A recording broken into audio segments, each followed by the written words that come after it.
Hello my dear friends, welcome back. आज परत एकदा तुमचं स्वागत आहे. आणि आज आपल्याला आणखीन एका इंटरेस्टिंग इझी फायलमचा स्टडी करायचा आहे आणि तो फायलम आहे ॲनेलिडा किंवा त्यालाच रिंग वर्म किंवा सेगमेंटेड वर्म असं सुद्धा म्हटलं जातं. आता लास्ट लेक्चरमध्ये आपण फायलम ॲस्केलमेंथिस किंवा निमॅहेलमेंथिसचा स्टडी केला. या ग्रुपमध्ये जे ॲनिमल आहेत त्यांचे काय काय फीचर्स आहेत हे आपण सगळे समजून घेतले. आता हा फायलम जो आहे ॲस्केलमेंथिस किंवा निमॅहेलमेंथिस तुमचा मिस झाला असेल तर हे व्हिडिओ लेक्चर मी प्लेलिस्टमध्ये टाकलेलं आहे. प्लेलिस्ट जाऊन तुम्ही जरूर बघा. आता या व्हिडिओ लेक्चरमध्ये आणखीन आपण एका इंटरेस्टिंग फायलमचा स्टडी करू आणि त्याचं नाव आहे ॲनेलिडा.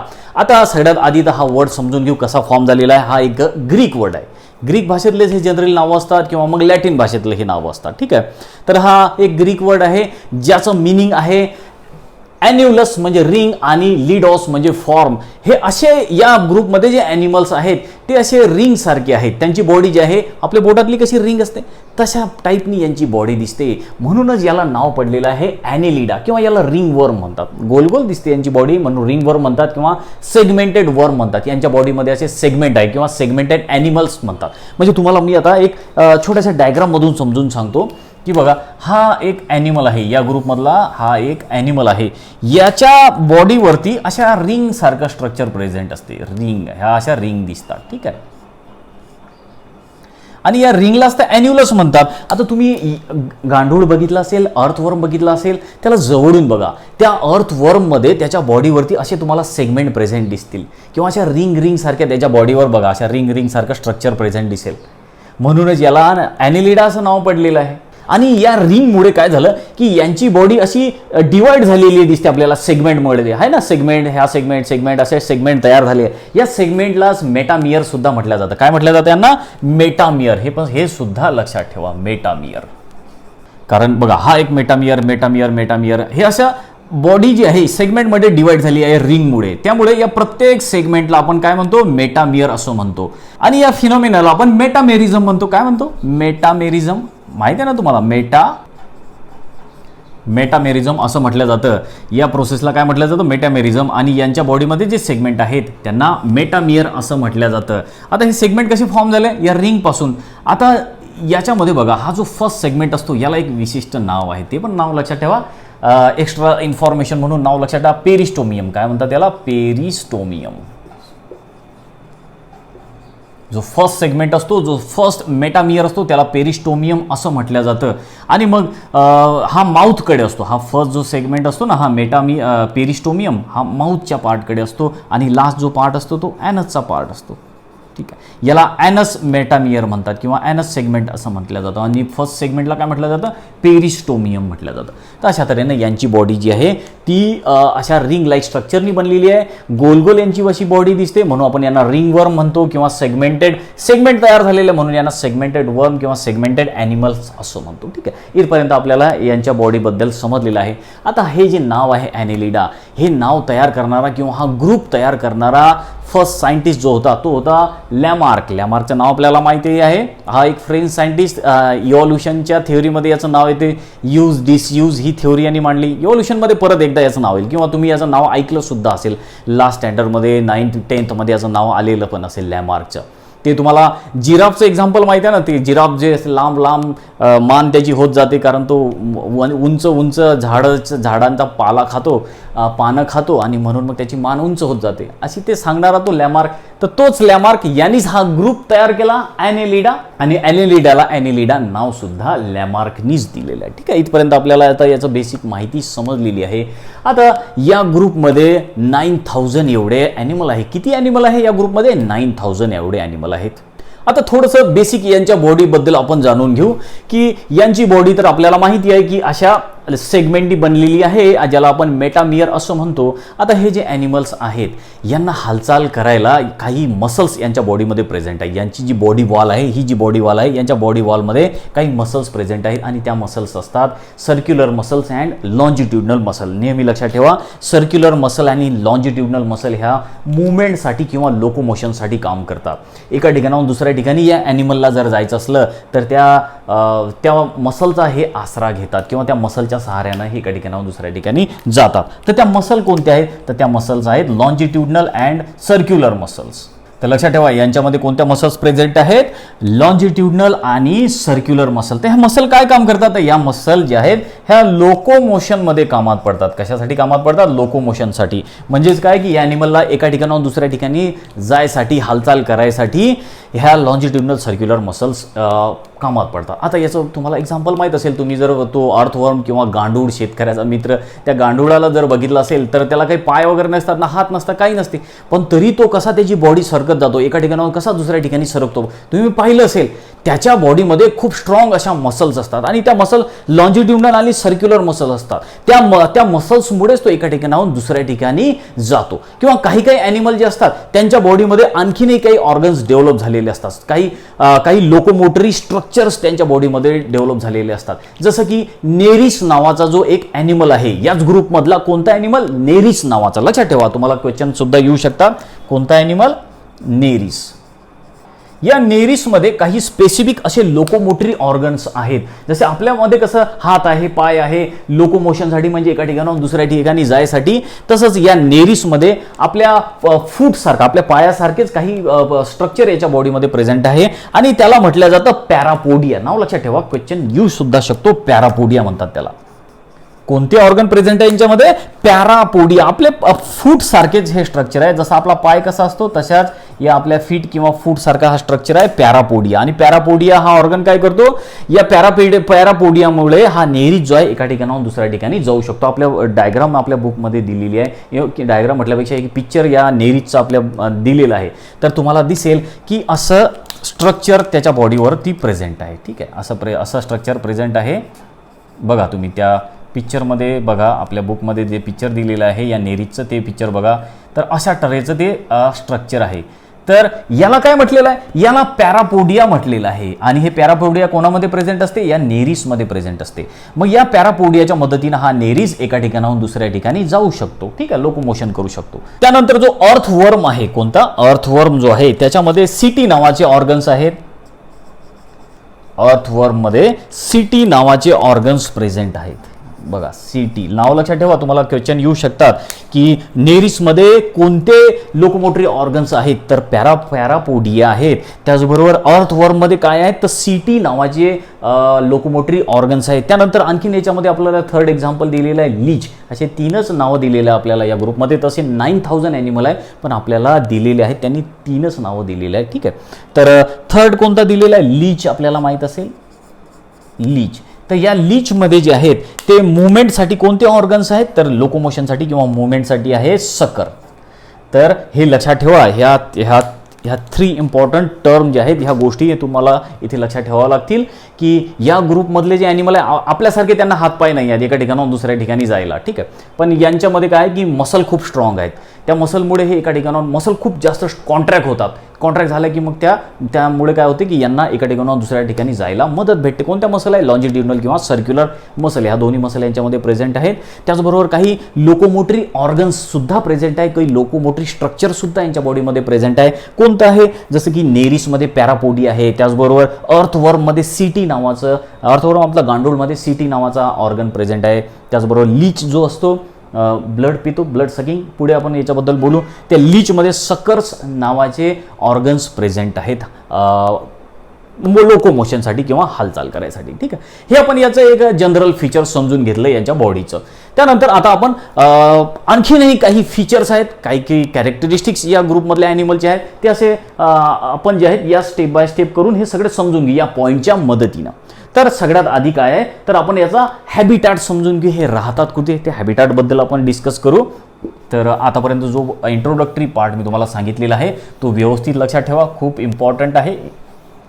तर आता यांचं हॅबिटॅट कसं आहे, हे राहतात कुठे, तर याच्यातले बरेचसे जे आहेत हे फ्री लिव्हिंग आहेत. काही जे आहेत ते वॉटरमध्ये राहतात, त्या फ्रेश वॉटरमध्ये राहतात, ते मरीन वॉटरमध्ये राहतात, समुद्राच्या पाण्यामध्ये राहतात. काही जे आहेत ते सॉईलमध्ये राहतात. जे मॉइस्ट सॉईल असते ना, मॉइस्ट सॉईल म्हणजे जसा गांडूळ आहे आपला, तो मॉइस्ट सॉईलमध्ये जमीनमध्ये राहतो, मातीमध्ये राहतो. त्याचबरोबर काही पॅरासायटिक आहेत, त्यातल्या त्यात काही इक्टो पॅरासायटिक आहेत. बघा, पॅरासाईटचे पण 2 टाईप आहेत. मी तुम्हाला आधी पण सांगितलं होतं की इक्टो पॅरासाईट आणि इंडो पॅरासाईट.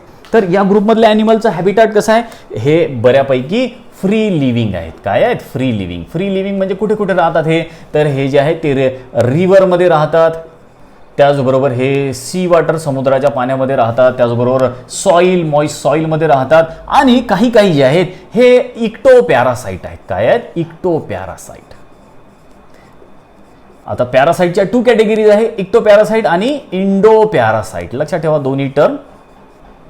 आता जे पॅरासाइट ॲनिमलच्या बॉडीच्या वर राहतात, जसं गोचीड असतो किंवा ऊ वगैरे असते, त्याला आपण इक्टो पॅरासाइट म्हणतो, इक्टो पॅरासाइट म्हणतो. आणि जे ॲनिमलच्या बॉडीच्या आतमध्ये राहतात आपण त्यांना इंडो पॅरासाइट वगैरे म्हणतो. जसं आपण लास्ट लेक्चरमध्ये बघितलं की जो आपला ॲस्कॅरिस होता, जो जंतू होता, तो जंतू आपल्या बॉडीच्या आतमध्ये राहतो, आपल्या पोटामध्ये राहतो. मग असे पॅरासाइट काय झाले? Indo parasite. जे बॉडीच्या सरफेसवर राहतात, आपल्या स्किनवर म्हणा किंवा सरफेसवर राहतात, ते इक्टो पॅरासाइट. तर अशा तऱ्हेनं हे यांचा हॅबिटाट आहे. ठीक आहे. त्यानंतर आता नेक्स्ट जो पॉईंट आहे ते आहे सिमेट्री. तर बॉडी सिमेट्री जी आहे यांची ही बायलॅटरल सिमेट्री आहे. ठीक आहे. काय आहे? बायलॅटरल सिमेट्री आहे.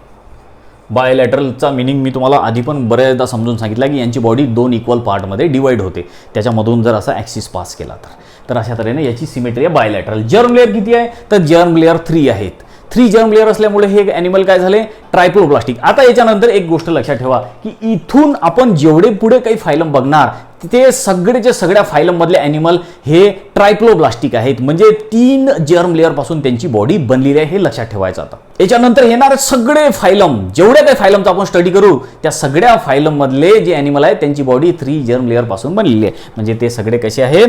ट्रायप्लोब्लास्टिक. म्हणजे अशा 3 जर्म लेअर पासून बॉडी बनलेली असेल त्यांची. 3 जर्म लेअर तर आपल्याला वारंवार माहिती आहे, ही एक जर्म लेअर, दुसरी आणि ही तिसरी. 3 जर्म लेअर. सगळ्यात आउटर जर्म लेअरला आपण इक्टोडर्म म्हणतो, मधल्या जर्म लेअरला आपण मेसोडर्म म्हणतो आणि सगळ्यात आतल्या जर्म लेअरला आपण काय म्हणतो? इंडोडर्म. तर अशा 3 जर्म लेअर पासून जर ॲनिमलची बॉडी बनली असली तर त्याला काय म्हटलं जातं? त्याला ट्रायप्लोब्लास्टिक ॲनिमल्स असं म्हटलं जातं. ठीक आहे. तर ट्रायप्लोब्लास्टिक आहेत हे, 3 जर्म लेअर पासून बॉडी बनलेली आहे. त्याच्या आपण पण आहे, आपली पण बॉडी 3 जर्म लेअर पासून बनलेली आहे, आपण पण ट्रायप्लोब्लास्टिक आहे. त्यानंतर आणखीन नेक्स्ट जे फीचर आहे ते आहे लेवल ऑफ ऑर्गनायझेशन. तर लेवल ऑफ ऑर्गनायझेशन आहे ऑर्गन लेवलचं ऑर्गनायझेशन. यांच्यामध्ये प्रॉपर आपल्याला ऑर्गन प्रेझेंट दिसतात, ऑर्गन सिस्टम बघायला आपल्याला भेटते. तर काय आहे लेवल ऑफ ऑर्गनायझेशन? कशा तऱ्हेचं आहे? Organ system. ऑर्गन प्रेझेंट आहेत, सिस्टम पण प्रेझेंट आहेत. जसे आपल्या बॉडीमध्ये रेस्पिरेटरी, एक्सक्रिटरी वगैरे सिस्टम, नर्वस सिस्टम, तसे यांच्या बॉडीमध्ये पण ऑर्गन सिस्टम प्रेझेंट आहेत. कारण आता हे थोडेसे इव्हॉल्व झालेले ॲनिमल आहेत ना, सिंपल नाही. आता जसं जसं आपण पुढे पुढे ग्रुपचा स्टडी करत जाणार, पुढे पुढे फायलमचा स्टडी करत जाणार, तसे तसे ॲनिमल जास्त इव्हॉल्व झालेले आपल्याला दिसतील. जे आधी आपण फायलमचा स्टडी केला ते सिंपल ॲनिमल होते, ज्या पृथ्वीवर पहिले तयार झालेले होते. आता अजून आपण पुढे पुढे जसा स्टडी करत जाऊ ते कॉम्प्लेक्स ॲनिमल आहेत, ते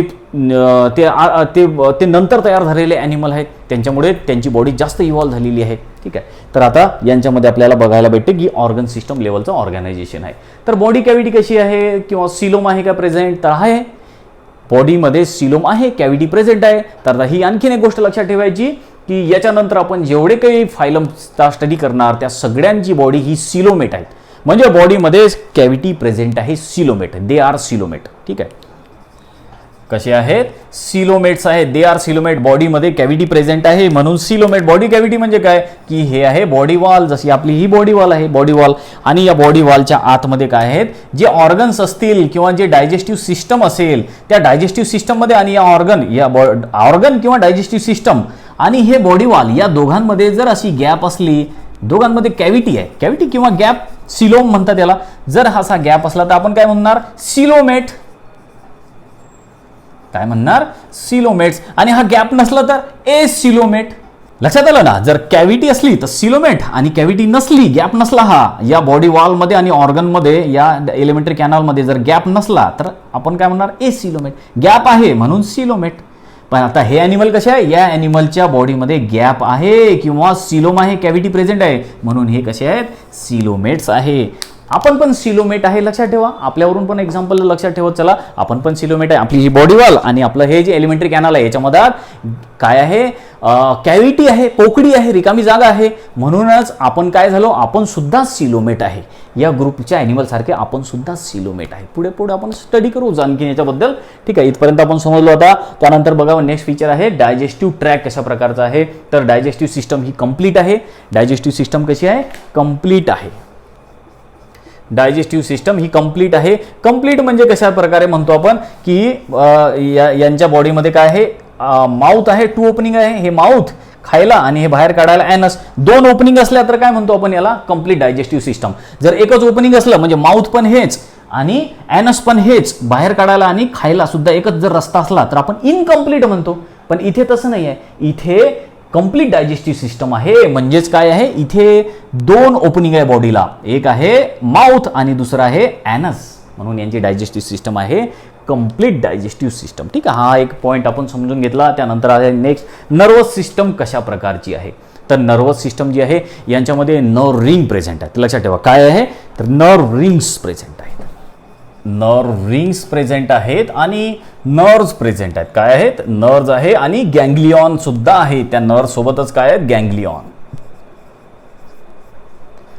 गँग्लियॉन म्हणजे काय असते, तर गँग्लियॉन म्हणजे ॲग्रिगेशन असते, आपण त्याला गँग्लियॉन असं म्हणतो. म्हणजे बघा अशा भरपूर साऱ्या नर्व जे आहेत ह्या एकत्र आल्या नर्व सेल की त्याच्यापासून जो असा गुच्छा तयार झाला त्याला गँग्लियॉन असं म्हटलं जातं. तर यांच्यामध्ये काय काय प्रेझेंट आहे, नर्वस सिस्टम कशा तऱ्हेची आहे, नर्वस सिस्टम जी आहे त्याच्यामध्ये नर्व रिंग्स आहेत आणि त्याचबरोबर नर्व्स आहेत आणि गँग्लियॉन पण आहेत. नर्व कॉर्ड जो आहे यांचा हा व्हेंट्रल साईडला आहे. कोणत्या साईडला आहे, व्हेंट्रल समोरच्या साईडला, डॉर्सल साईडला नाही, व्हेंट्रल साईडला आहे नर्व कॉर्ड. ते हे एवढं इथे लक्षात ठेवा नर्वस सिस्टम बद्दल. ठीक आहे, त्यानंतर आहे एक्सक्रिटरी सिस्टम. बॉडीमध्ये जे एक्सक्रिटरी किंवा नायट्रोजिनस वेस्ट प्रोडक्ट तयार होतात, जो कचरा तयार होतो ते बाहेर फेकायसाठी काय आहे यांच्याकडे अरेंजमेंट, तर काही एक्सक्रिटरी ऑर्गन प्रेझेंट आहेत. तर याच्यावरती क्वेश्चन येतात. तर यांच्यामध्ये जो एक्सक्रिटरी ऑर्गन प्रेझेंट असतो तो असतो नेफ्रिडिया. काय म्हणतात त्याला, लक्षात ठेवा नेफ्रिडिया. काय आहे, याच्यामध्ये एक्सक्रिटरी ऑर्गन आहे नेफ्रिडिया.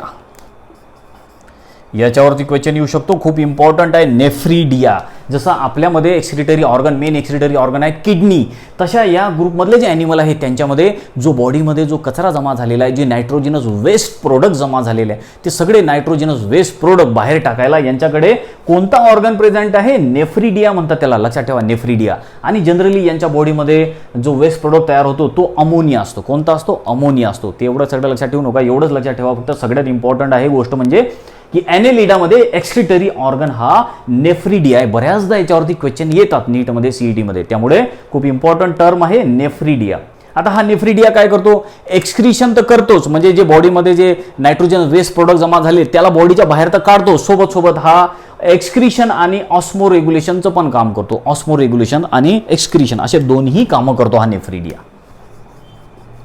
तर लक्षात ठेवा नेफ्रिडियाचे असे 2 फंक्शन आहेत, एक्सक्रिशन आणि ऑस्मो रेग्युलेशन. एक्सक्रिशन म्हणजे काय की बॉडीमधला जो काही नायट्रोजनस वेस्ट प्रोडक्ट आहे ते बाहेर काढणे, आणि ऑस्मो रेग्युलेशन म्हणजे काय की बॉडीमध्ये वॉटरची लेवल मेंटेन ठेवणे, जेवढे पाहिजे तेवढं पाणी बॉडीमध्ये मेंटेन ठेवणे.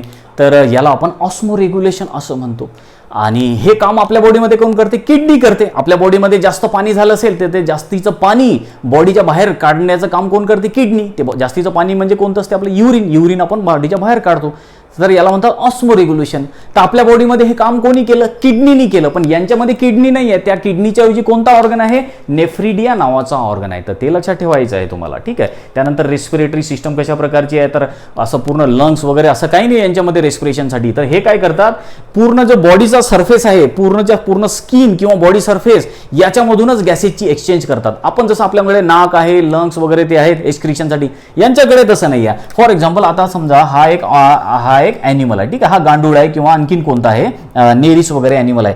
तर हा काय करतो, हा गॅसेस एक्सचेंज कसं करतो किंवा रेस्पिरेशन कसं करतो, तर पूर्ण बॉडी सरफेसवरून, हे पूर्ण बॉडी किंवा पूर्ण स्किनवरूनच हा गॅसेसची एक्सचेंज करतो. म्हणजे हा कार्बन डायऑक्साईड बॉडीमधला बाहेर या स्किनमधूनच फेकतो, स्किनमधूनच बॉडीच्या कार्बन डायऑक्साईड फेकतो. ऑक्सिजन घ्यायचा असेल तर तो या स्किनमधूनच किंवा बॉडी सरफेसमधूनच ऑक्सिजन आतमध्ये घेतो. तर अशा टाईपच्या रेस्पिरेशनला क्युटॅनियस रेस्पिरेशन असं म्हटलं जातं. काय म्हटलं जातं, क्युटॅनियस रेस्पिरेशन. लक्षात ठेवा इथं ही क्युटॅनियस म्हणजे काय, स्किन रेस्पिरेशन म्हणतो आपण याला. साध्या भाषेमध्ये सांगायचं म्हणजे स्किन रेस्पिरेशन किंवा स्किनमधून होणारं रेस्पिरेशन, त्याला क्युटॅनियस रेस्पिरेशन असं सुद्धा म्हटलं जातं. तर अशा तऱ्हेनं हे झालं रेस्पिरेशनची बद्दलची माहिती. त्यानंतर आहे आता याच्यामध्ये ब्लड व्हस्क्युलर सिस्टम कशी आहे. तर बॉडीमध्ये ब्लड व्हस्क्युलर सिस्टम, ब्लड पोचवायला काय सिस्टम आहे, कोणते कोणते ऑर्गन आहे. तर ब्लड व्हस्क्युलर सिस्टम यांच्यामध्ये क्लोज टाईपची आहे. कशी आहे, क्लोज. आता याच्यामध्ये ब्लड सर्क्युलर सिस्टमबद्दल तुम्हाला थोडंसं सांगायचं आहे मला. बघा आता सर्क्युलरी सिस्टम ह्या 2 टाईपच्या असतात. एक सर्क्युलरी सिस्टम असते ती म्हणजे क्लोज सर्क्युलेटरी सिस्टम, आणि दुसरी सर्क्युलेटरी सिस्टम असते ती म्हणजे ओपन टाईपची सर्क्युलेटरी सिस्टम. तर या दोन्ही मधला तुम्हाला एकदा डिफरन्स समजून सांगतो मी.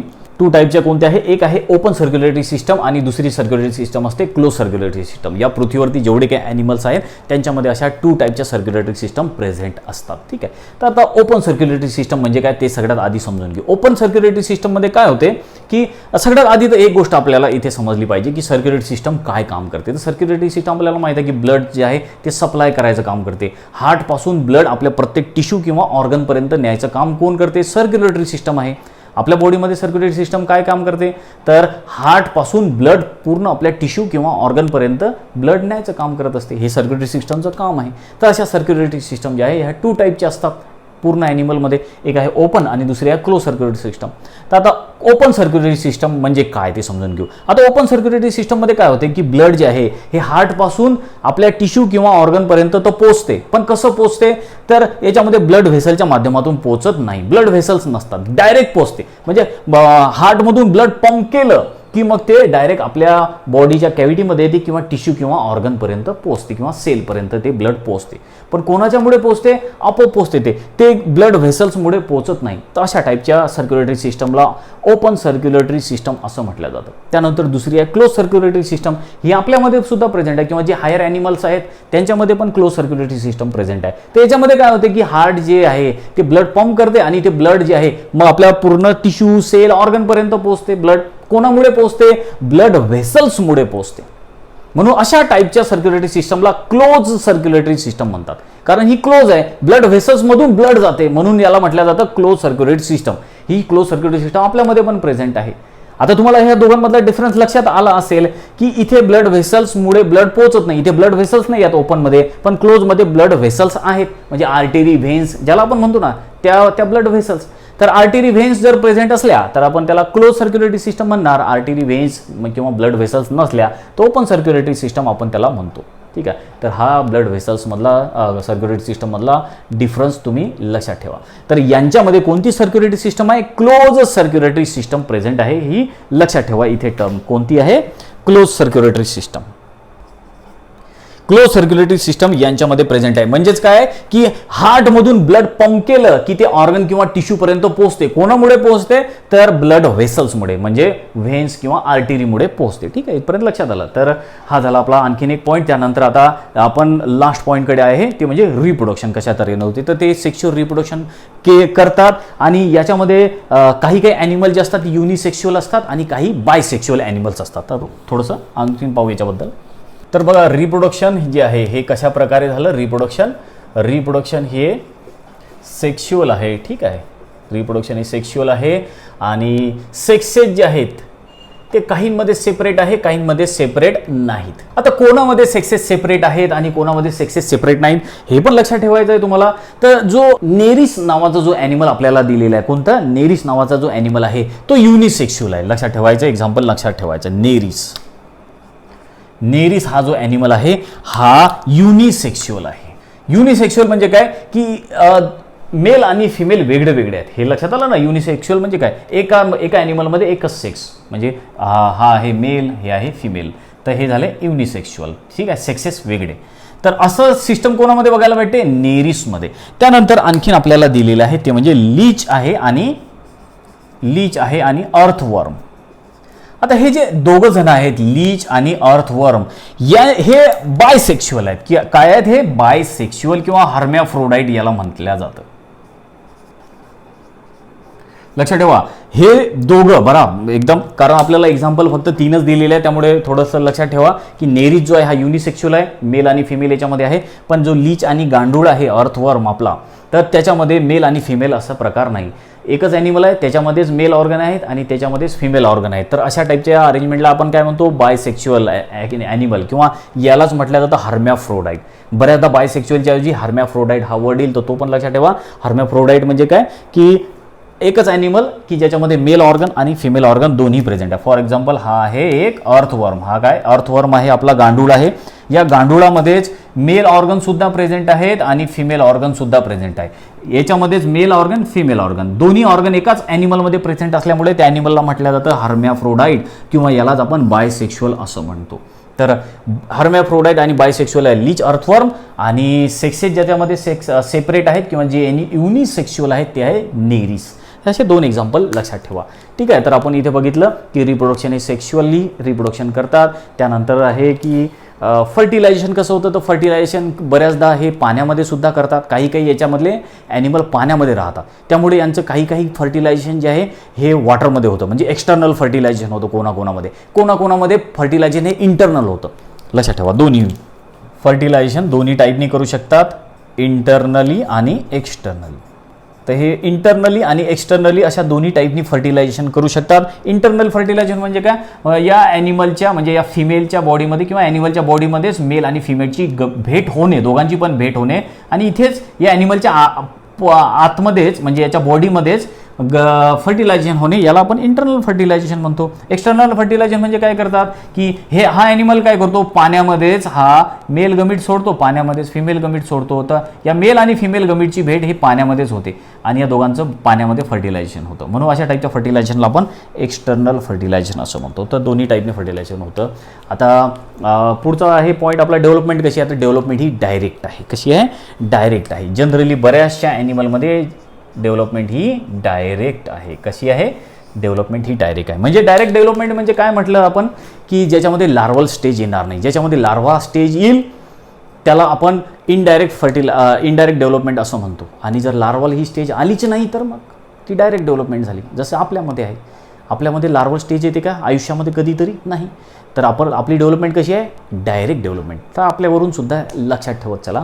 त्यानंतर आहे लास्ट पॉईंट म्हणजे एक्झाम्पल्स. तर मी तुम्हाला सांगितलं एक्झाम्पल 3च एक्झाम्पल दिलेले आहे, ते एक्झाम्पल आपण नोट करू आणि थोडंसं त्याचं इकॉनॉमिक इम्पॉर्टन्स ते सुद्धा समजून घेऊ काय. तर आपल्याला इथे असे 3 एक्झाम्पल्स दिलेले आहेत ॲनिमलचे. तर एक आहे नेरिस, त्याच्या आपल्याला पिक्चर पण दिलेले आहे या तिघांचे. नेरिस किंवा याला सँडवर्म म्हटलं जातं किंवा याला रॅगवर्म असं म्हटलं जातं. आता हा जो आहे हा समुद्राचा जो किनारा असतो ना, त्या समुद्राच्या किनारी त्या वाळूमध्ये हा सापडतो, त्यामुळे ज्याला सँडवर्म असं सुद्धा म्हटलं जातं. ठीक आहे. त्यानंतर आहे फेरिटिमा किंवा अर्थवर्म. तर आपल्याला माहीत आहे गांडूळ शेतकऱ्याचा मित्र, तो मातीमध्ये राहतो, ओलसर मातीमध्ये राहतो, जमीन भुसभुशीत करतो, त्यामुळे पीक चांगलं येते, तर म्हणून शेतकऱ्याचा याला मित्र म्हटलं जातं. फेरिटिमा किंवा अर्थवर्म असं याला म्हटलं जातं. ठीक आहे. त्यानंतर आहे हिरुडिनॅरिया किंवा याला लीच म्हटलं जातं किंवा याला कॅटल लीच असं सुद्धा म्हटलं जातं. कॅटल लीच यासाठी म्हटलं जातं कारण की हा हिरुडेनियरिया किंवा हा जो लीच आहे, लीच तुम्ही बघितली असेल की ब्लड पिते किंवा आयुर्वेदामध्ये याचं भरपूर सारं इम्पॉर्टन्स, आयुर्वेदामध्ये खूप महत्त्व आहे या लीचचं. की एखाद्या पाण्यामध्ये असा हौद वगैरे असतो ना, त्या हौदामध्ये काही लोक पाय टाकून असे बसतात, मग ती लीच जे आहे ते लीच त्याच्या पायाला येऊन ते सगळं ब्लड पिऊन टाकते. किंवा कधी काय करतात, तुम्ही बघितलं असेल टी व्हीवर वगैरे सुद्धा की एखादा माणसाला पूर्ण असं उघडं करून असं त्याला झोपवल्या जाते आणि त्याच्या पाठीवरती पूर्ण अंगावरती त्या लीच सोडल्या जातात. त्या लीच काय करतात की ते सगळं अशुद्ध रक्त पिऊन टाकतात. असं म्हणतात आयुर्वेदामध्ये की त्या लीच काय करतात, सगळं अशुद्ध रक्त पिऊन टाकतात. तर आता ह्या लीच ज्या आहेत, ह्या कॅटल लीचसुद्धा यांना म्हटलं जातं. तर ह्या ज्या लीच आहेत ह्या जनावरं जे असतात, ॲनिमल जे असतात, त्यांच्या बॉडीवरती पण ह्या राहतात आणि हे काय करतात, त्या जनावराचं रक्त पितात लीचचं. आपल्या बॉडीमध्ये सुद्धा आयुर्वेदामध्ये असं म्हणतात की जे अशुद्ध रक्त आहे ते अशुद्ध रक्त जर तुम्हाला बाहेर काढायचं असेल तर मग त्या लीच काय करतात, त्या लीच आणून आपल्या अंगावरती बसवतात. मग त्या लीच आपलं पूर्ण ब्लड पिऊन टाकतात. अशुद्ध रक्त जे आहे ते शुद्ध करून टाकतात. मग तसंच त्यामुळे ह्या रक्त पितात, ॲनिमलचं म्हणा किंवा आपलं म्हणा, कोणाचंही रक्त पितात, म्हणून यांना सँग्युअर्स असं म्हटलं जातं. काय म्हटलं जातं यांना, सँग्युअर्स. तर लक्षात ठेवा, जे रक्त पिऊन जगतात त्यांना सँग्युअर्स असं म्हटलं. ब्लड सकिंग ॲनिमल्स, सँग्युअर्स अशी टर्म आहे त्याला. लक्षात ठेवा, सँग्युअर्स. जसं आपण हर्बिओर्स, कार्निओर्स असं म्हणतो ना, तसंच ही सुद्धा टर्म आहे सँग्युअर्स. सँग्युअर्स म्हणजे काय, ब्लड सकिंग ॲनिमल्स, रक्त पिऊन जे जगतात. जसं ऊ आहे, गोचिड आहे, लीच आहे. ठीक आहे. आणखीन गोष्ट लक्षात ठेवा, हा जो हिरुडिनॅरिया आहे किंवा हा जो लीच आहे, यांच्या लाळेमध्ये एक केमिकल आहे, एक असा सबस्टन्स सापडतो, एक केमिकल सापडते, त्याचं नाव आहे हिरुडिन. काय नाव आहे त्याचं, हिरुडिन. हा हिरुडिन काय आहे, अँटीकोॲग्युलंट म्हणून काम करतो. काय आहे, अँटीकोॲग्युलंट. हिरुडिन हा अँटीकोॲग्युलंट म्हणून काम करतो. म्हणजे हा ब्लडला गोठू देत नाही, कारण हे ब्लड पितात ना, रक्त पितात, मग रक्त पिताना ते गोठलं नाही पाहिजे म्हणून यांच्या तोंडामध्ये, यांच्या माउथमध्ये, यांच्या लाळेमध्ये हा हिरुडिन सापडतो. हा हिरुडिन काय करतो, रक्त पित असताना त्या रक्ताला गोठू देत नाही, कोॲग्युलेशन होऊ देत नाही त्या ब्लडचं. म्हणून अशा तऱ्हेनं यांच्या बॉडीमध्ये, यांच्या माउथमध्ये, सलायवामध्ये हिरुडिन प्रेझेंट असतो. तर अशा तऱ्हेनं ही तुम्हाला एक जनरल इन्फॉर्मेशन माहिती सांगितली मी याची. तर हे 3 एक्झाम्पल्स याचे लक्षात ठेवा. तर अशा तऱ्हेनं आपण या पूर्ण ग्रुपचे जे कॉमन फीचर्स आहेत, जनरल फीचर्स आहेत ते समजून घेतले आणि हा फायलम आपण कंप्लीट केलेला आहे. आता नेक्स्ट फायलम जो आहे आपला, तो नेक्स्ट फायलम ऑर्थोपोडा जो आहे आपण नेक्स्ट लेक्चरमध्ये कंटिन्यू करू.